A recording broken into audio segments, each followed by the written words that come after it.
It is 10:28 a.m., January 24th, 1943. Second Lieutenant John George is neck-deep in a bomb crater filled with cold rainwater. He isn't holding a standard-issue Army rifle. He's gripping a Winchester Model 70, a sporting rifle, a deer hunting gun. 42 yards away, Japanese infantry are moving toward him. He can hear their boots sucking in the mud. He has 2 rounds in the magazine, but there are 6 men coming to kill him. Actually, he shouldn't be here. He should be back at the command post, listening to his superior officers laugh at his toy rifle. That's what they called it. A mail-order sweetheart, a civilian plinker. But right now, that toy is the only thing standing between John George and dying in the mud. 23 seconds. That's how long he has until they see him. Suddenly, a Japanese soldier steps up to the edge of the ditch, right beside him. He was looking straight at him. Their eyes meet, and then...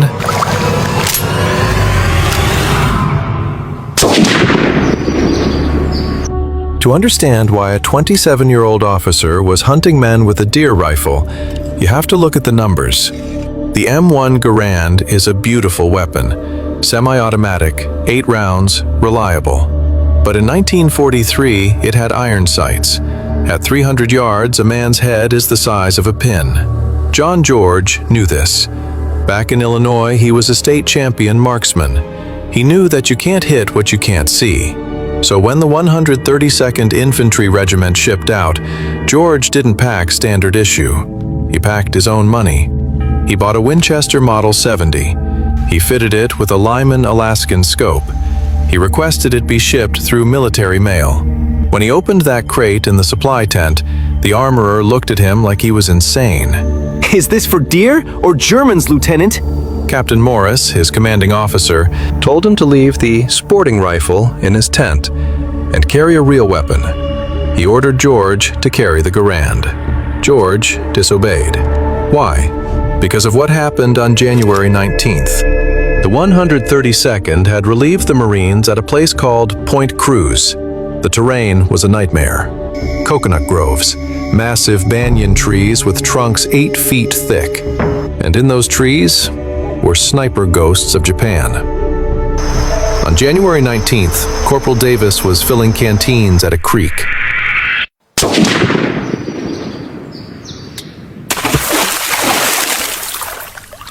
A single shot rang out, and Corporal Davis was no more. Before, on January 20th, 2 men from L Company died on patrol. On January 21st, 3 more, shot through the neck. The battalion was bleeding to death. 14 men in 72 hours. They fired thousands of rounds into the trees. They hit nothing. The Japanese snipers were invisible. They picking off Americans like deer. That night, the battalion commander summoned George. The laughing stopped. The mockery was gone. He looked at George, exhausted, desperate, and asked one question. Can that mail-order gun actually hit anything? George didn't blink. 6-inch groups at 600 yards, sir. The commander gave him until dawn.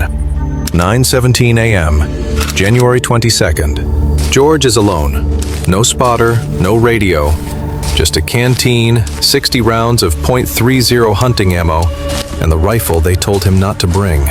He is sitting in the ruins of a Japanese bunker, watching a banyan tree 240 yards away. The jungle is loud. Birds, insects. But George isn't listening. He's looking. Through the Lyman scope, the world is magnified 2.5 times. It's not much, but it's enough.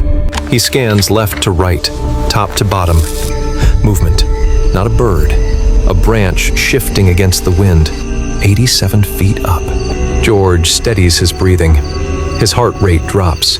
This is the difference between a soldier and a marksman. A soldier shoots at the area. A marksman shoots at the button on a shirt. The Japanese sniper is watching the trail to the east, waiting for a supply column.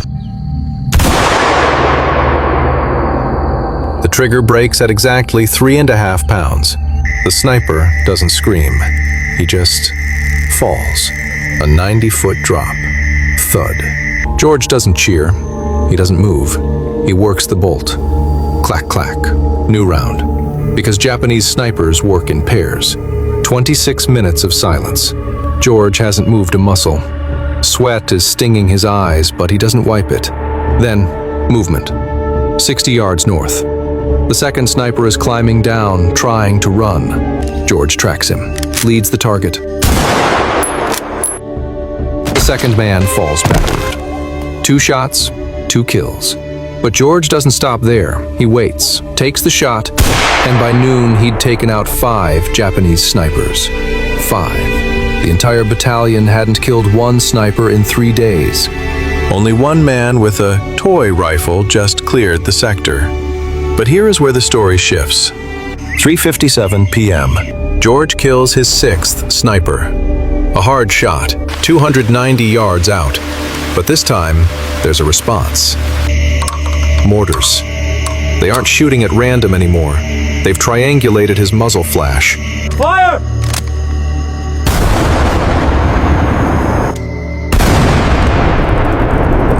The first shell lands 40 yards short.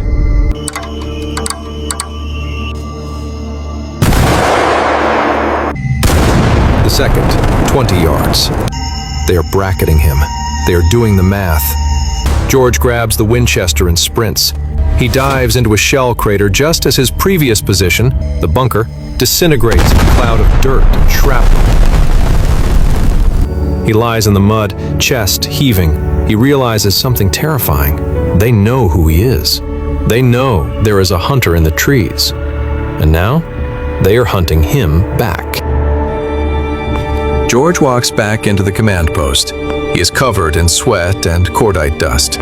Captain Morris is waiting. George reports the kill.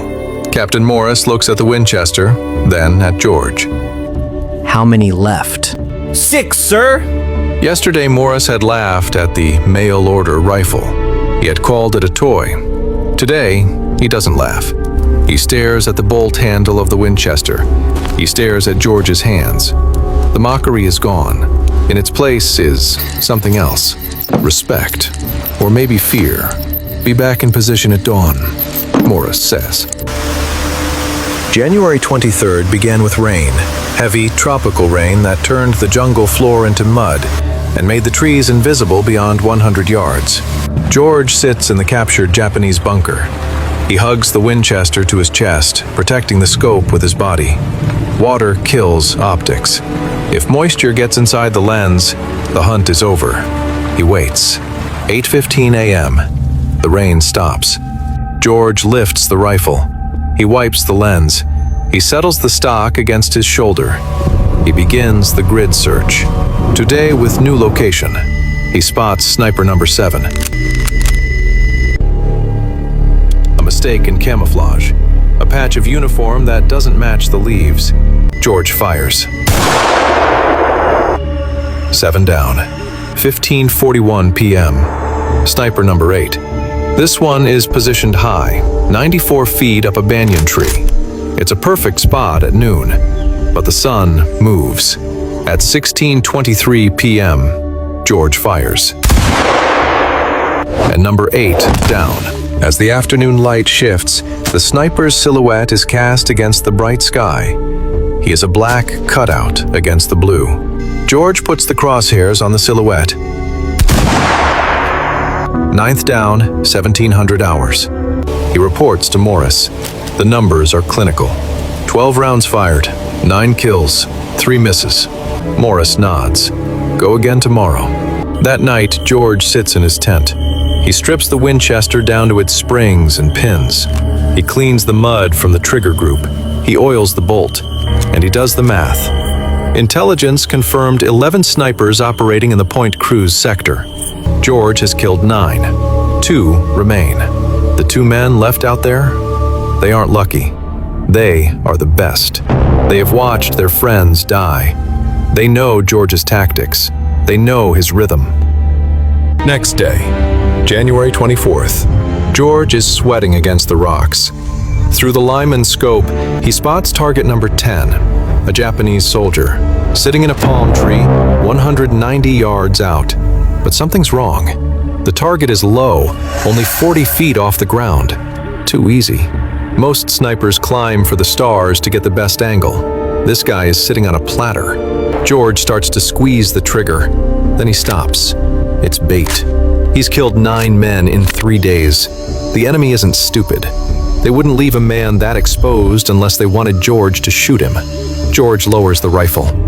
He ignores the easy kill.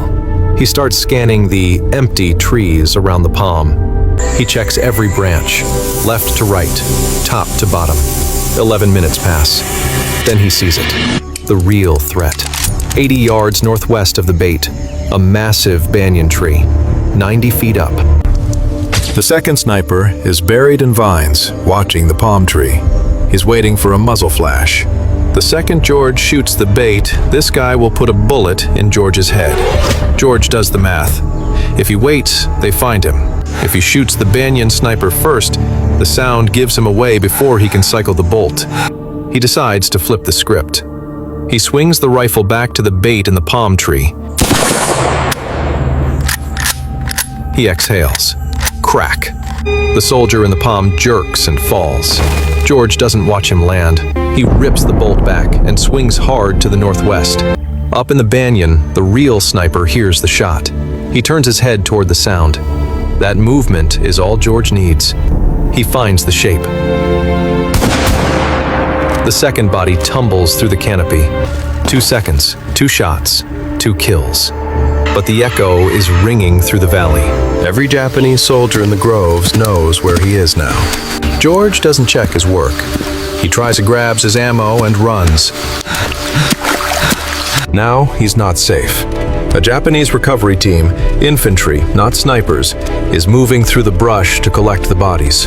George dives into a drainage ditch. It's filled with rainwater. He sinks down. The water is cold, filthy. It covers his chest, his neck, his chin. He holds the Winchester straight up, keeping the action dry. He counts the voices. 1, 2, 3, 6. At least 6. He has 2 rounds in the rifle. The rest of his ammo is in his pack, which he left behind at the rocks. Suddenly, the footsteps stop.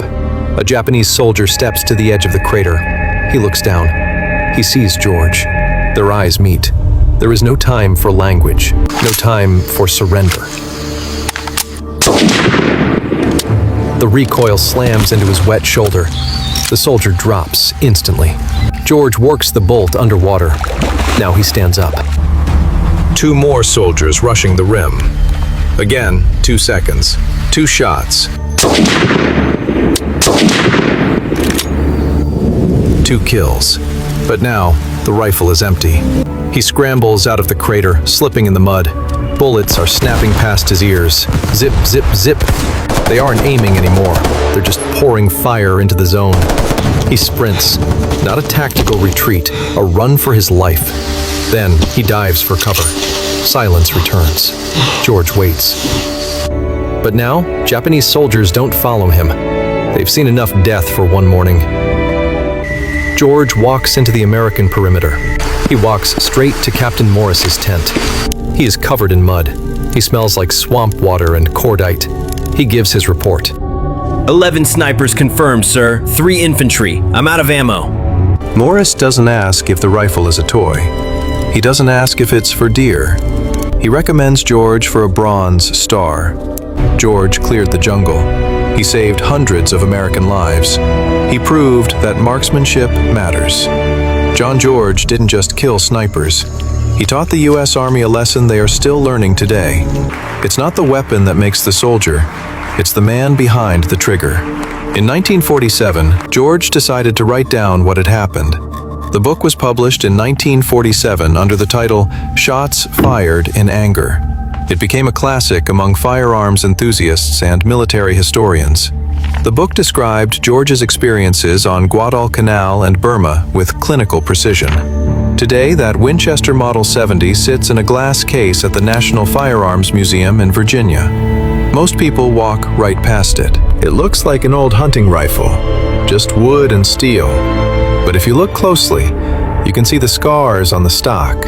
You can see where the Guadalcanal humidity ate at the finish. It is silent now. George survived the war. He went to Princeton, He became a diplomat. Lieutenant Colonel John B. George died on January 3, 2009, at age 90. Tell us, did someone in your family serve? Drop their name and unit down below. You're not just a viewer, you're part of keeping these memories alive.